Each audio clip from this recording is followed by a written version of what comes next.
It was one of O'Higgins's ambitions that Hazel should be in the ViceRegal Lodge. He carried it in London the week before he died, but I very much doubt if it would have passed the Dáil. A couple of days before he was shot, and they went on pouring lead into him as he lay on the ground, I met Winston, who said, "Well, John, are you getting ready?"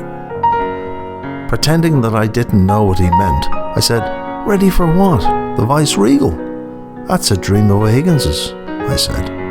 "Anyway, we're in favour of it here," answered Winston. I must say I was very much surprised and, of course, swollen up with pride that it had really gone so far. On the other hand, Ireland is a great country for prejudice and fault-finding against institutions such as viceroys and governor-generals. I think we have too much sense of humour to go in for that sort of thing with the seriousness of the English. I remember when Tim Healy was appointed, someone mentioned it to AE.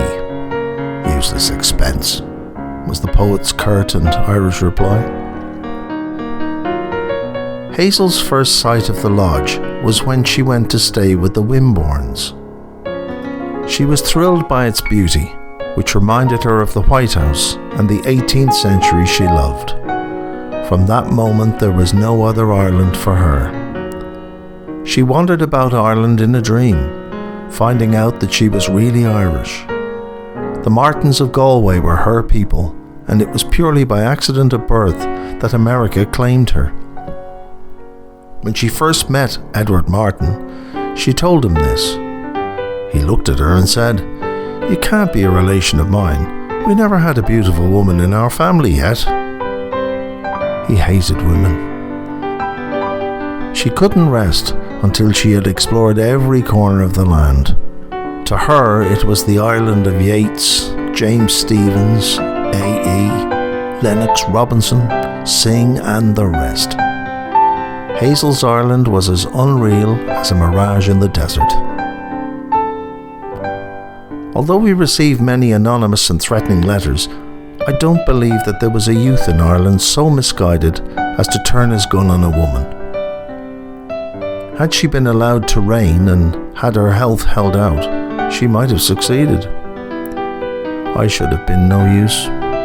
I had vague thoughts of Velasquez as ambassador for Philip IV, Van Dyck and other artists in diplomatic positions, but saw the absurdity of it all so far as it concerned me, and told Kevin so.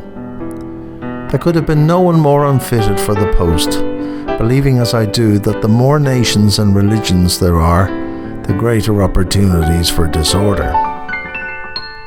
Hazel broke down when Kevin was assassinated. Apart from the tragedy, it shattered her dream of ViceRegal Lodge. I was terribly sorry for her, for if there was ever a woman qualified for the position of Vicereine of Ireland at that period, it was Hazel. When I realised her disappointment, I felt I could have given up the paintbrush for the simple joy of seeing her great gifts gloriously framed for the benefit of the Ireland of her own creation, which may indeed have been the real Ireland. At the same time, I had a selfish sense of relief that the life I had lived for over half a century, and the one for which I was best fitted, wasn't to be disturbed. After O'Higgins's death, Mr. Cosgrave and the Currency Commission hit on the idea of recognising Hazel's services, and commissioned me to paint her portrait to be reproduced on the banknotes, which, as President Cosgrave in his charming way said, every Irishman, not to mention the foreigner who visits Ireland, will carry next to his heart. She admired Cosgrave and realised that no other statesman could have done what he did in bringing Ireland in touch with the rest of the world and forming out of the chaos the most stable government in Europe at the time. To rise up as he had done in the midst of a bloody revolution without any of the machinery of a governing body, to bring together in peaceful conference men whose chief argument was the gun, was an achievement of which history can show few no equal. But for him, Hazel's memory in Ireland might be soon forgotten.